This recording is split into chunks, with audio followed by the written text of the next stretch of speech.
Dios ha sido bueno, bueno es Dios. Buenos días, tomen asiento por favor. Segunda a Corintios capítulo 4, por favor, en su Biblia.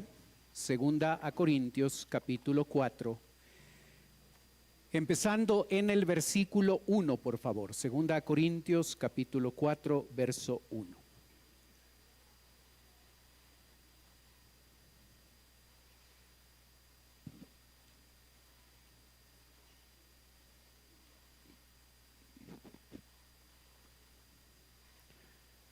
La Biblia dice: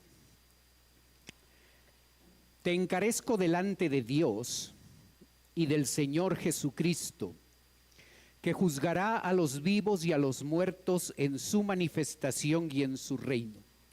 Que prediques la palabra, que instes a tiempo y fuera de tiempo, redarguye, reprende, exhorta con toda paciencia y doctrina. Porque vendrá tiempo cuando no sufrirán la sana doctrina, sino que teniendo comezón de oír, se amontonarán maestros conforme a sus propias concupiscencias, y apartarán de la verdad el oído, y se volverán a las fábulas. Pero tú, sé sobrio, en todo soporta las aflicciones, haz obra de evangelista, cumple con tu ministerio. ¿Cómo es usted cuando le encargan algo? ¿Usted se describiría como una persona diligente, responsable cuando le encargan algo? ¿O somos personas que necesitamos que alguien nos esté empujando para que nosotros hagamos las cosas?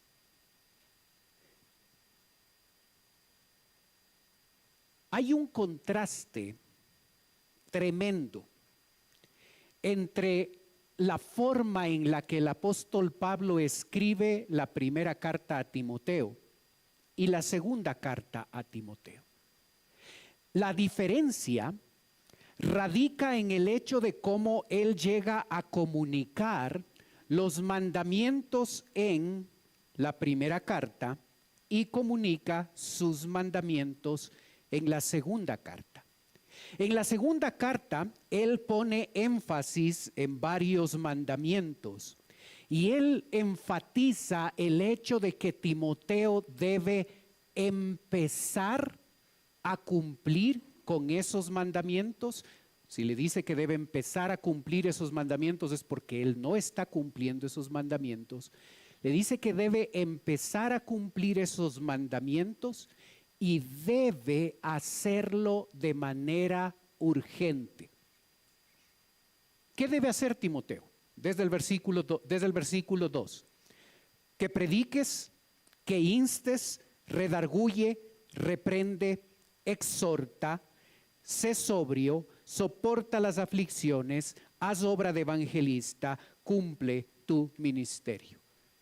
7 mandamientos de los 8 que aparecen aquí tiene ese matiz que Pablo comunica a Timoteo. Timoteo, empieza a hacerlo y hazlo de manera urgente. Timoteo es el pastor de la iglesia de Éfeso. Es mucho más que eso, es el supervisor de la iglesia de Éfeso. Él está a cargo de un grupo de pastores que están allí. Él debe supervisar la obra en ese lugar. Y a causa de principalmente su carácter, este hombre ha llegado a estar inactivo. Cuando se nos encarga algo que tiene que ver con el trabajo, con la familia o con cualquier otra cosa, nosotros podemos mostrar diligencia, nosotros podemos mostrar responsabilidad. Pero a veces cuando se trata de las cosas espirituales, es cuando nosotros nos volvemos creyentes que cruzamos los brazos, creyentes que estamos de manera inactiva. ¿Es así su vida? Muy responsable, muy enfocado, muy diligente en el trabajo y en otras responsabilidades, pero cuando tiene que ver con Dios, allí nosotros nos identificamos con Timoteo porque necesitamos a alguien como Pablo que esté atrás nuestro recordándonos que necesitamos ponernos activos en las diferentes cosas que Dios espera de nosotros.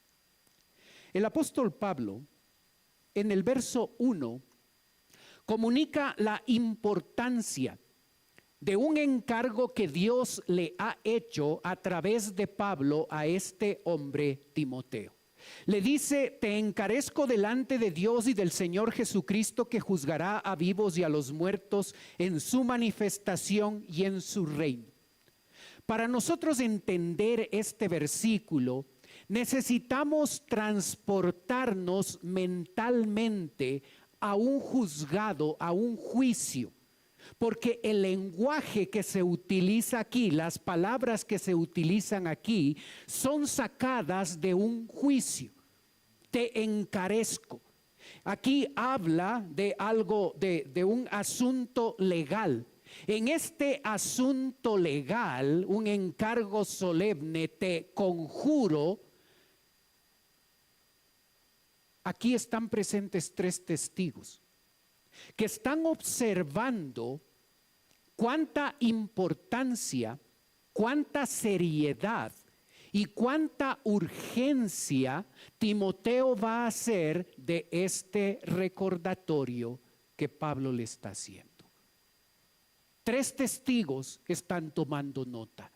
3 testigos están observando si Timoteo va a continuar siendo un creyente inactivo en las cosas del Señor, o se va a dar cuenta de la importancia, la seriedad y la urgencia que tiene este encargo que se le está dando.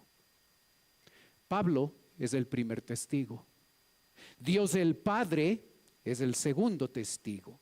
Y el Señor Jesucristo, que juzgará a los vivos y a los muertos en su manifestación y en su reino, es el tercer testigo. Hay mucha solemnidad en este recordatorio que Pablo hace. Hay mucho énfasis en la importancia, en la seriedad y en la urgencia que estas palabras del versículo 1 tienen, porque Timoteo ha llegado a la situación que varios creyentes llegan a tener. Son muy responsables en muchos encargos que se les da, pero cuando se trata del encargo que Dios nos ha dado en torno a lo espiritual, estamos inactivos, no somos diligentes, no somos responsables en el cumplimiento de lo que Dios nos ha dejado. ¿Es así usted?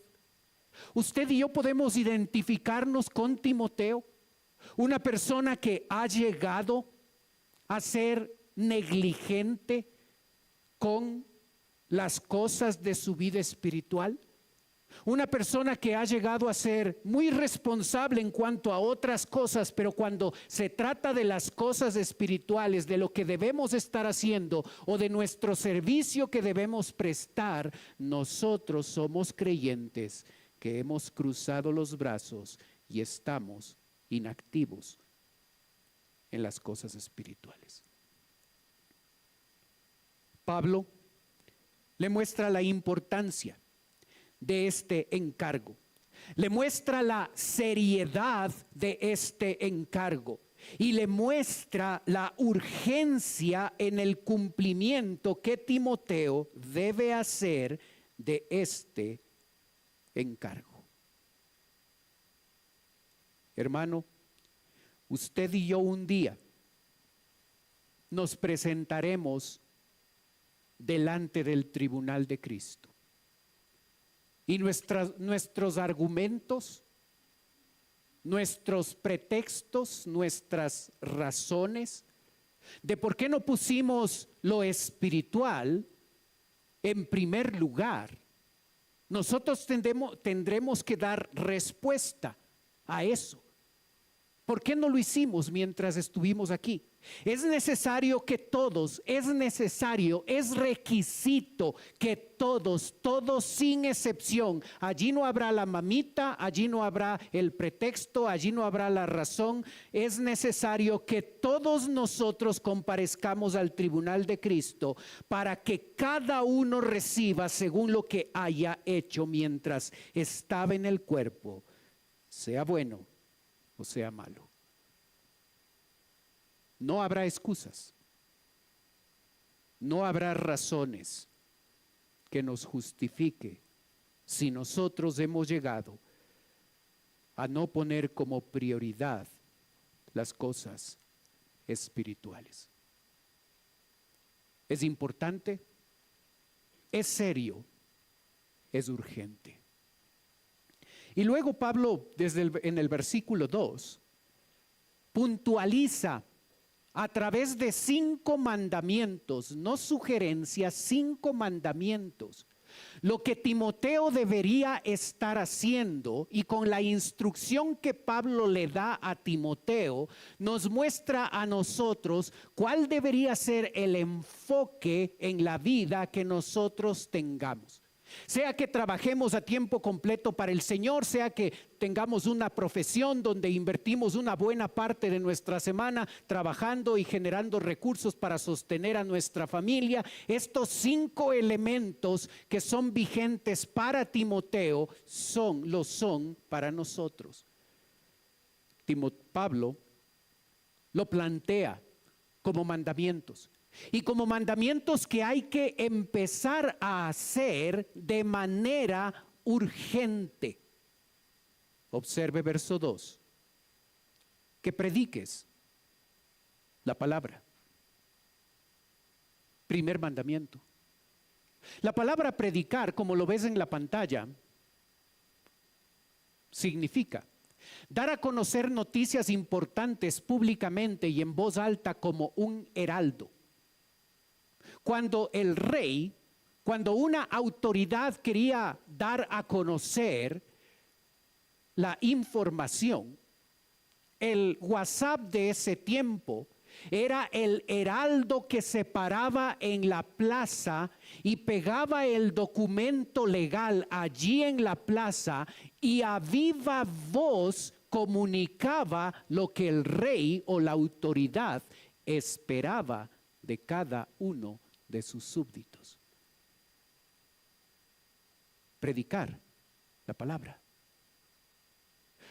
Algunos lo hacemos atrás de un púlpito. Otros lo hacen a través de una conversación informal con un amigo.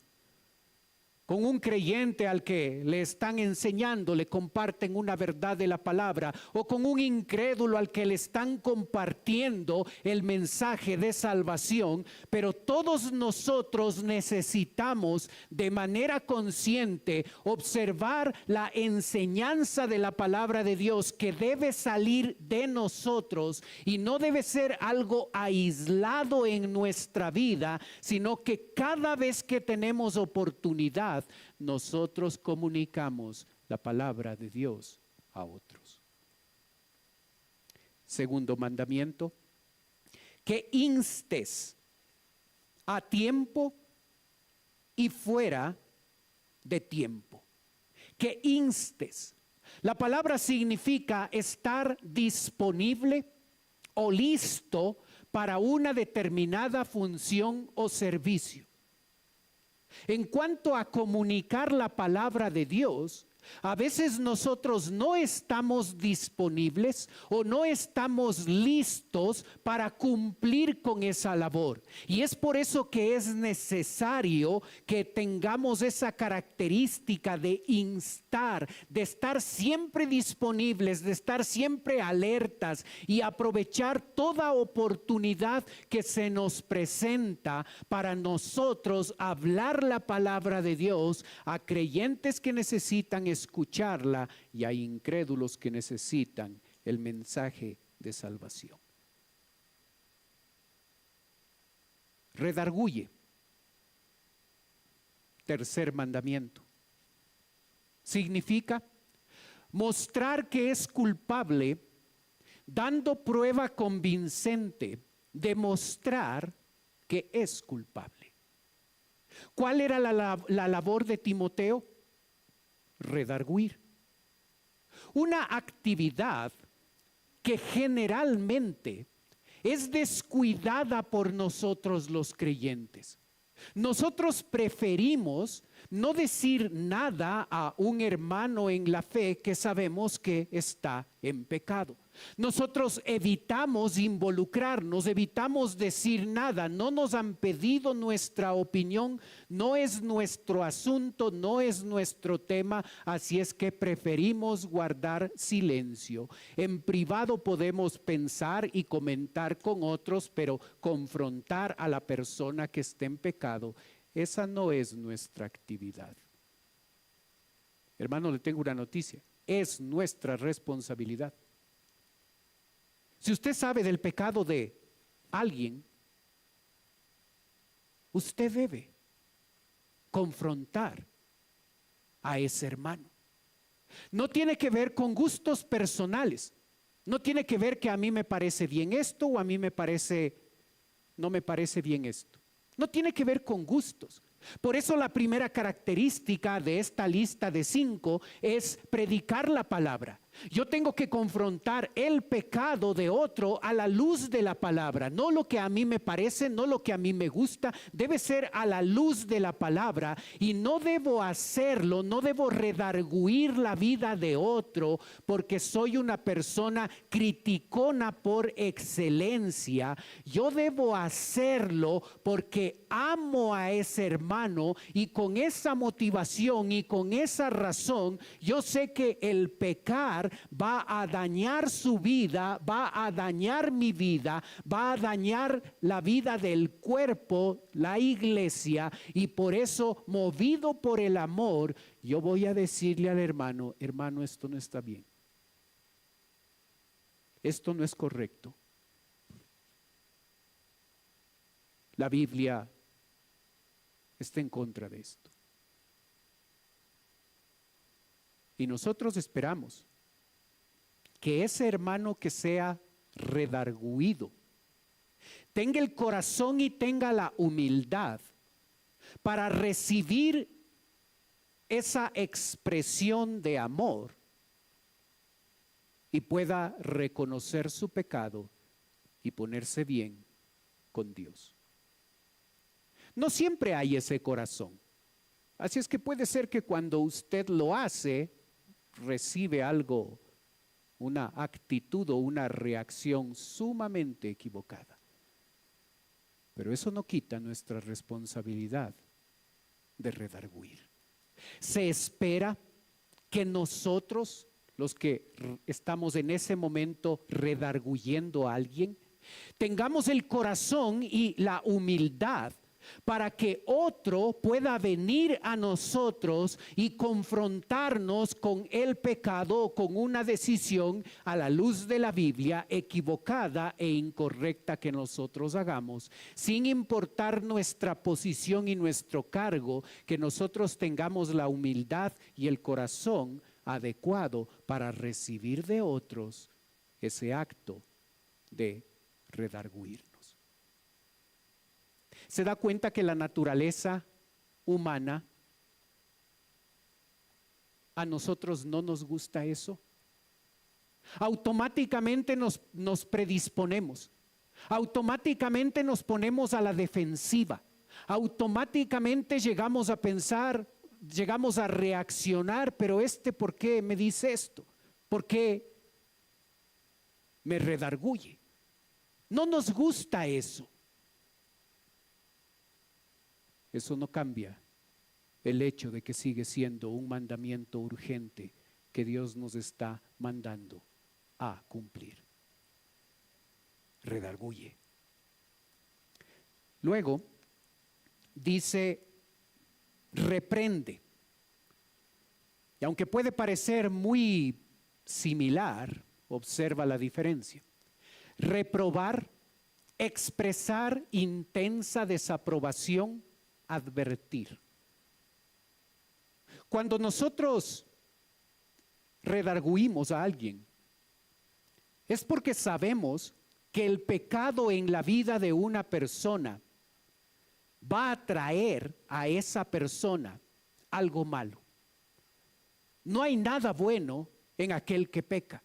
Aun cuando el pecado se muestre atractivo y por eso pecamos, por eso caemos en pecado, nosotros debemos darnos cuenta que la palabra nos advierte, porque mientras estamos metidos en ese pecado, nosotros estamos afectando nuestra vida, estamos afectando la vida de otros alrededor y estamos afectando el cuerpo, la iglesia. Nosotros no vivimos en una isla.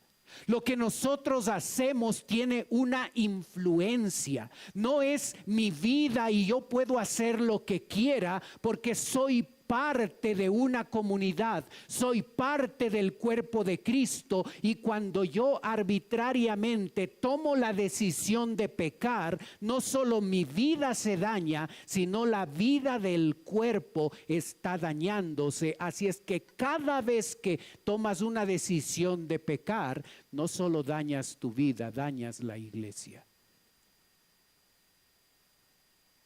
Reprende, advierte, confronta. Luego, cuarto mandamiento, exhorta con toda paciencia y doctrina.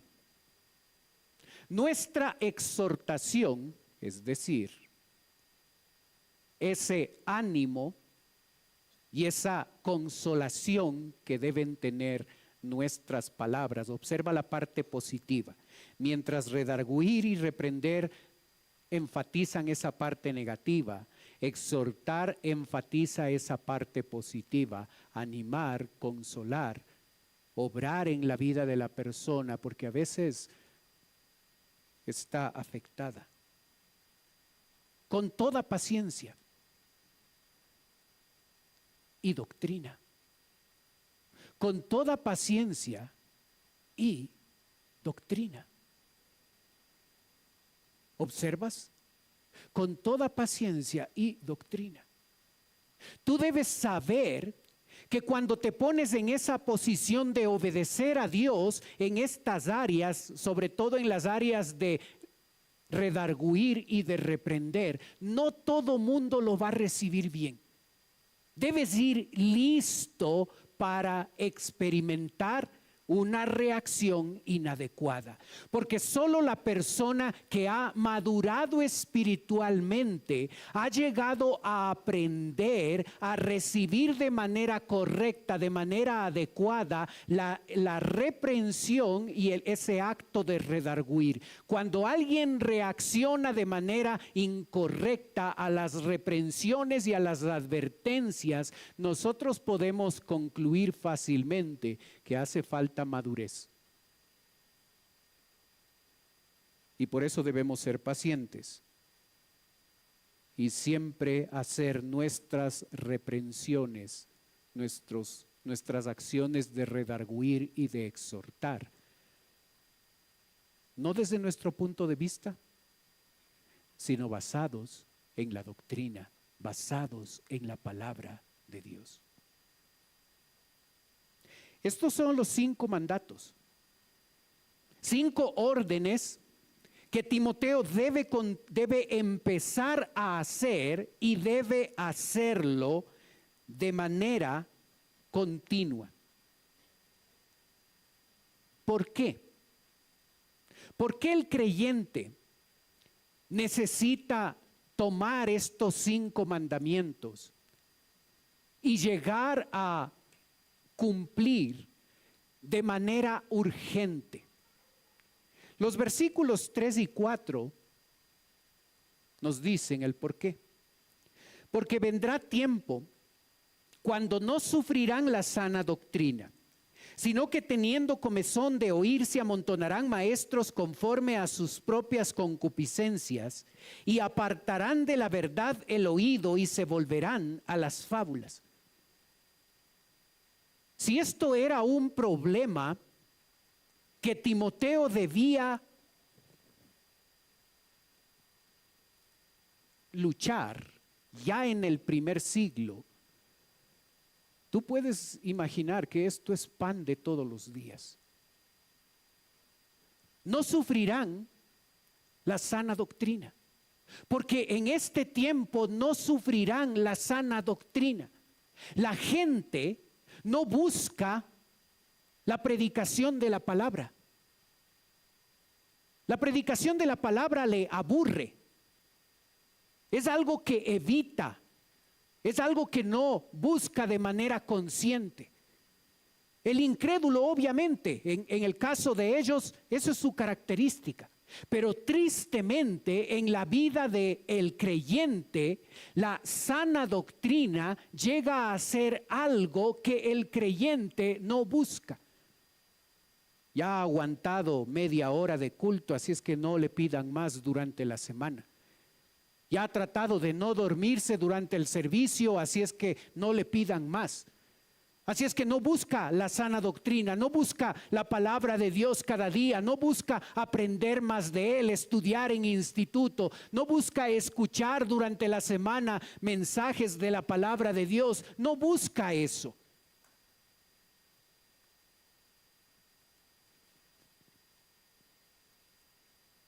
¿Estoy describiendo tu vida?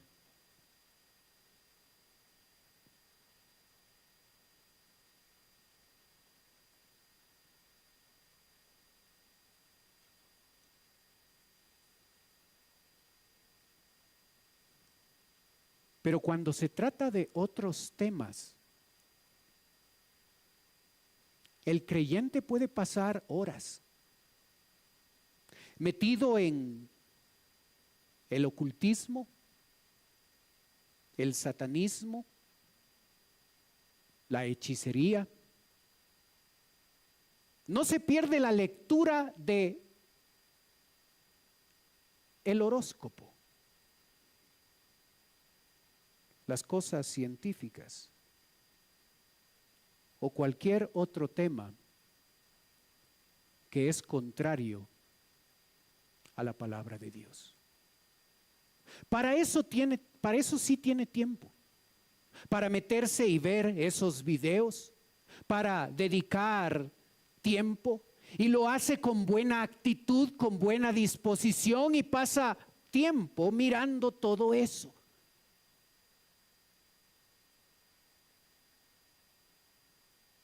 ¿Estoy describiendo tu vida?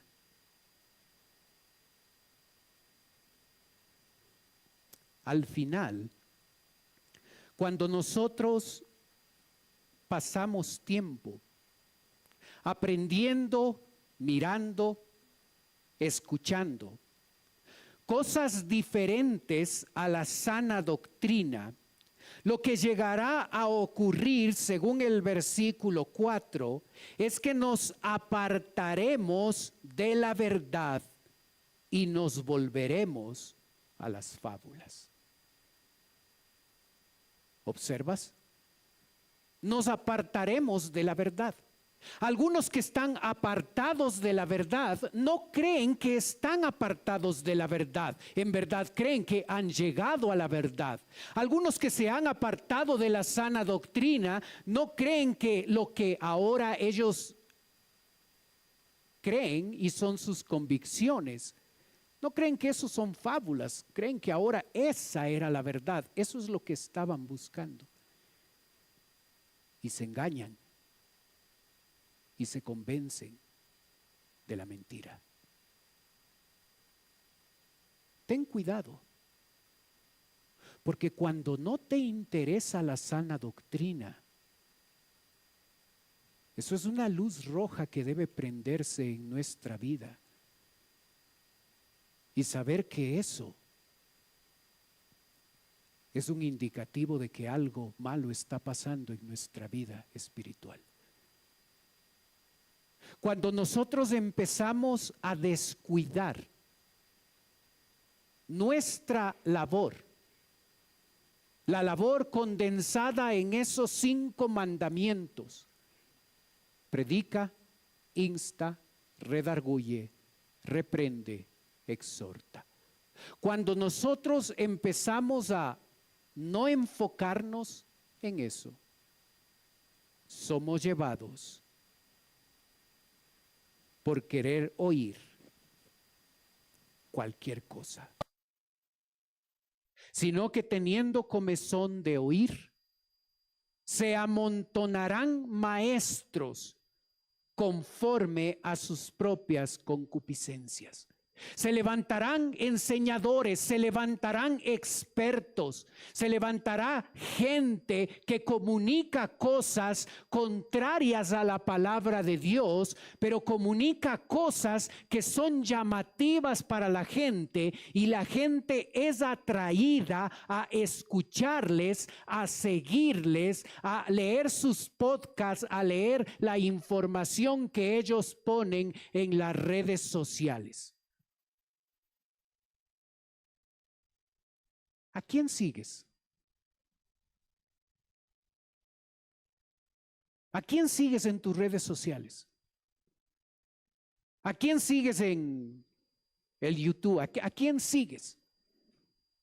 ¿Gente que enseña cosas diferentes a la sana doctrina? Ten cuidado, hermano, estás en el camino para apartarte de la verdad. Estás en el camino para apartarte de la verdad.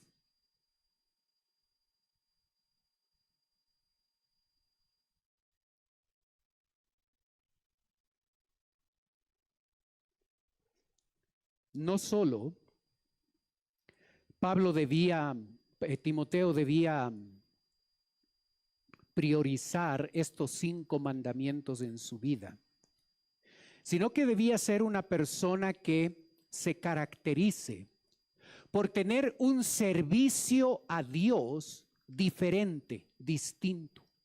Y el versículo 5 nos muestra esa diferencia a la hora de servir. Nos dice, pero tú. Ya sabemos lo que hacen los falsos maestros.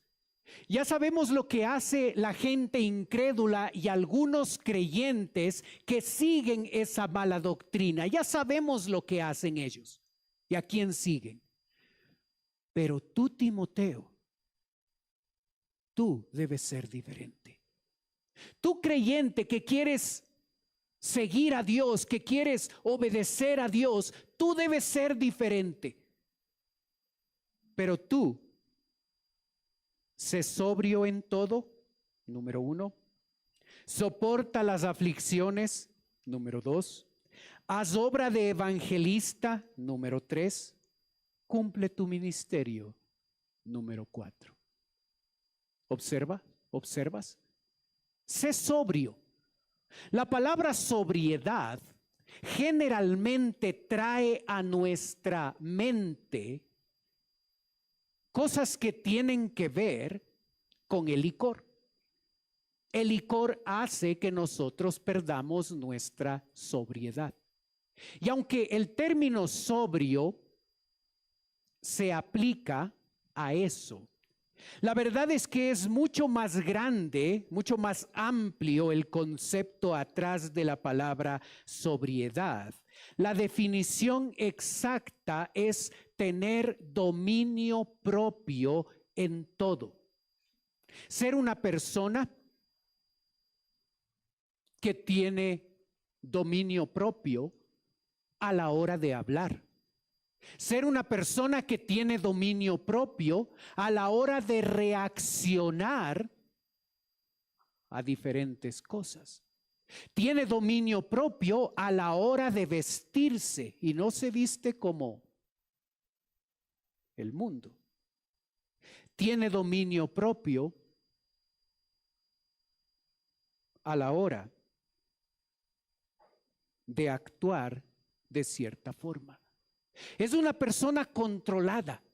No le vamos a ver a una persona sobria con esos arranques y esos ataques de empezar a batir las manos e insultar a todo mundo que aparece allí, porque la persona tiene dominio propio y se ha desarrollado esa cualidad en su vida.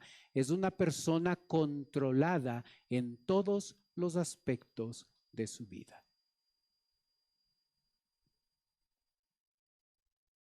Soporta las aflicciones.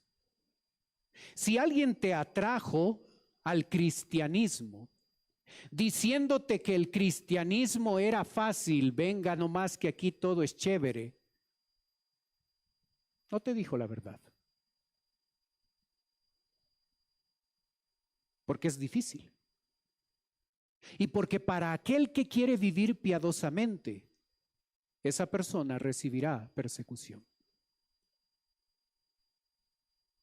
¿Observas?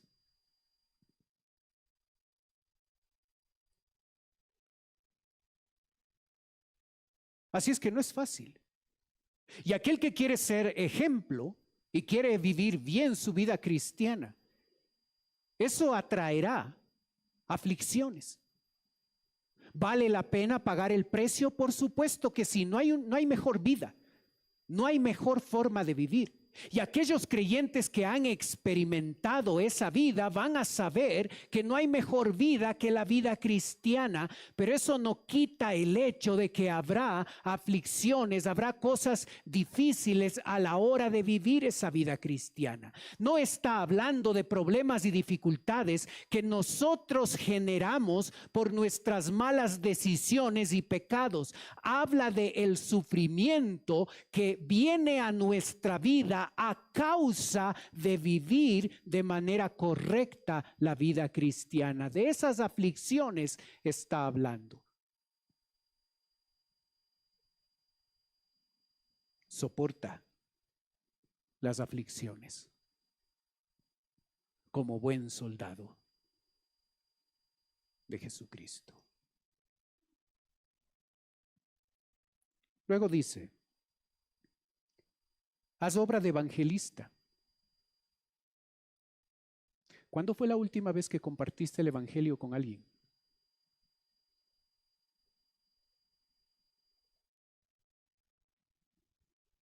¿Cuándo fue la primera vez que lo hiciste? Haz obra de evangelista. Nuestra labor no solo es con la edificación de otros creyentes. Nuestra labor está afuera con el incrédulo. Así es que el encargo que se nos ha dado incluye nuestro trabajo y nuestra labor para aquellos otros creyentes a los que hablamos y predicamos, exhortamos, reprendemos, redarguimos, pero también está el tema de llegar al incrédulo con el mensaje de salvación. Ese es el elemento que debe estar presente cuando nosotros entendemos el encargo que Dios nos ha dado. Finalmente dice: cumple tu ministerio. ¿Estás sirviendo al Señor en uno de los 25 ministerios que hay en tu iglesia? ¿Cuál es la razón para no hacerlo? Para llamarlo con exactitud, ¿cuál es el pretexto? Porque Dios nos ha llamado a servirle. Esto es parte de nuestra vida, debe ser parte de nuestra vida cristiana. Qué bendición para mí dictar nivel 3 la anterior semana y observar la reunión individual que yo tengo con cada una de esas personas que tomó nivel 3. Me reuní con 3 hoy en la mañana. ¡Qué gozo! Yo quiero involucrarme en escuela dominical. El otro dijo, yo quiero ayudar en tecnología, yo quiero también participar en escuela dominical. ¡Qué gozo! Esa es la idea, que todos nosotros empecemos a servir al Señor en un área de nuestra iglesia. Para eso estamos aquí. Ese es el propósito de Dios. El propósito de Dios para el creyente, el tema de 2 Timoteo, es que nosotros nos demos cuenta que cada creyente ha recibido un encargo de Dios y cada uno de nosotros necesitamos estar predicando la palabra de Dios y instando a otros, redarguyendo, reprendiendo, exhortando a otros, cumpliendo, evangelizando a otras personas, cumpliendo nuestro ministerio. Ese es el plan de Dios para tu vida. Hermano, no es difícil. Ese es el plan de Dios para nosotros, cada uno desde el lugar donde se encuentra, cumplir con el encargo que Dios nos ha dado.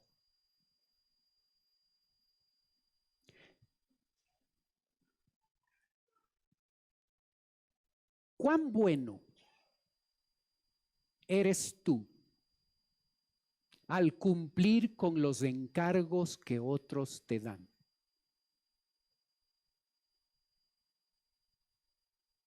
¿Eres diligente, responsable?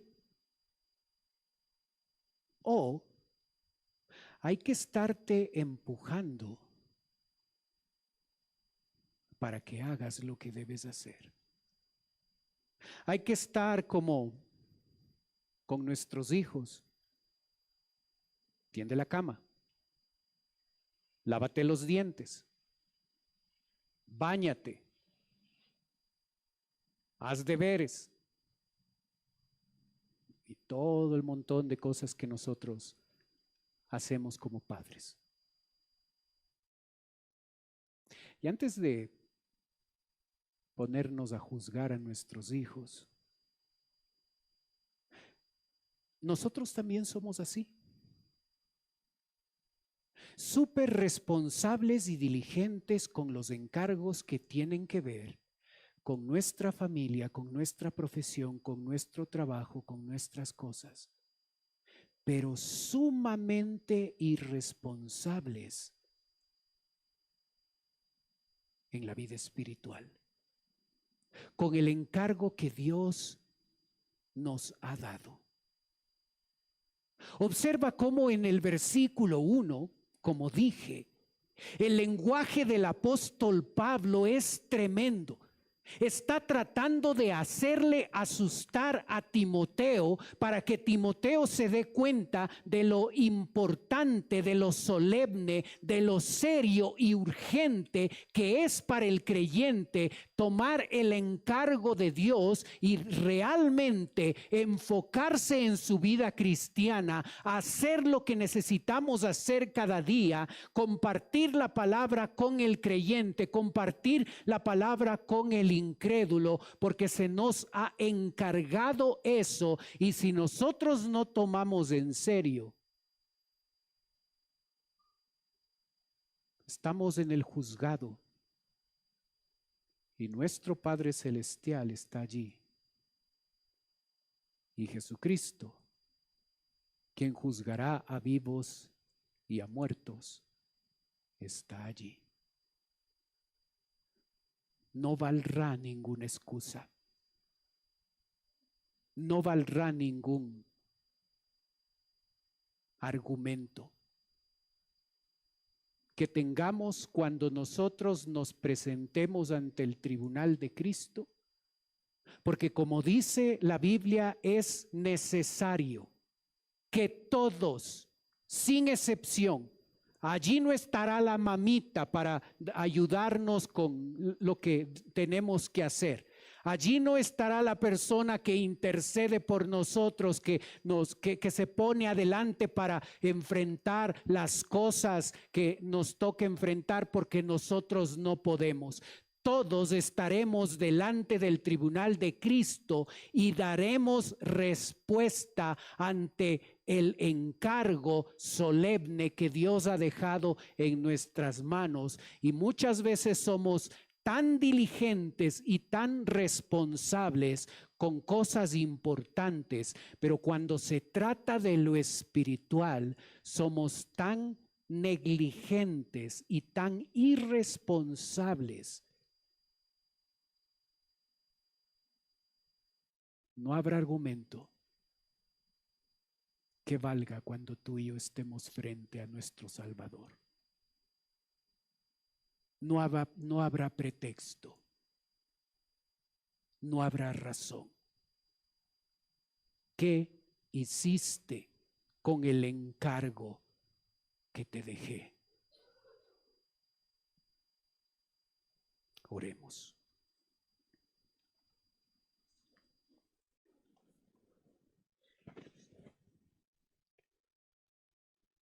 Padre Celestial,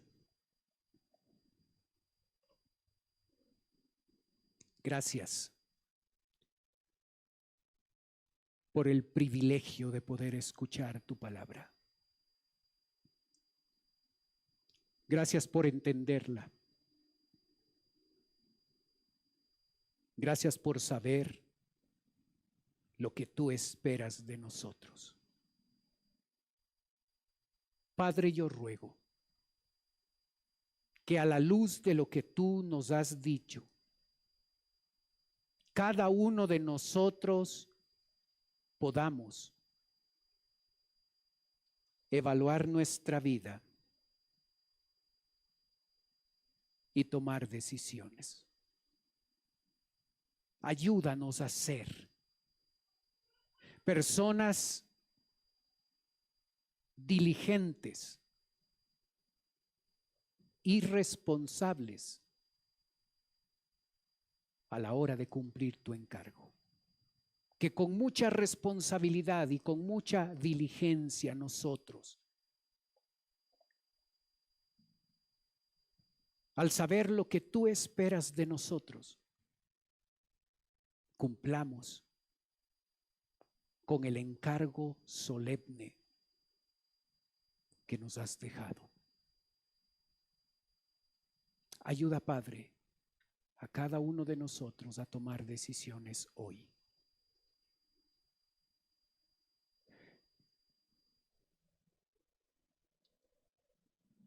Mientras usted continúa orando, por favor.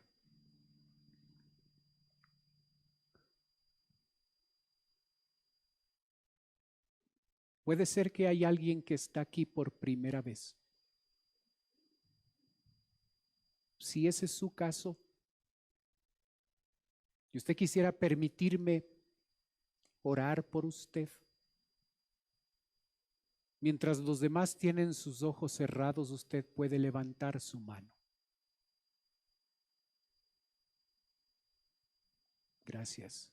Veo su mano. ¿Alguien más por primera vez con nosotros? Con toda confianza. Para la persona que levantó su mano, en un momento voy a orar por usted, como le dije. Quisiera ofrecerle algo más. Por favor, no es la idea de presionarle, es totalmente voluntario. Si usted quiere, usted puede tomar sus cosas y puede pasar a la parte de abajo donde estoy yo. Si usted lo hace, un caballero de nuestra iglesia se va a acercar, le va a llevar a otro lugar y en un lugar privado, esa persona va a conversar un momento con usted. Si usted, además de darnos la oportunidad de orar por usted, quiere darnos la oportunidad de conversar un momento con usted, venga con toda confianza. Los demás están teniendo sus ojos cerrados para que no le dé recelo de pasar. Si quiere hacerlo, venga. Sí, gracias por su disposición.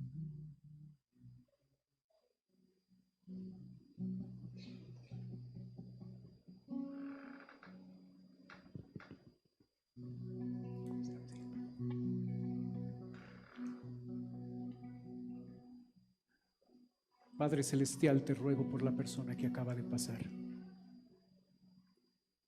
Si no te conoce como Salvador, yo te pido, Señor, que hoy sea el día de salvación. Padre, te pido por nosotros, tus hijos.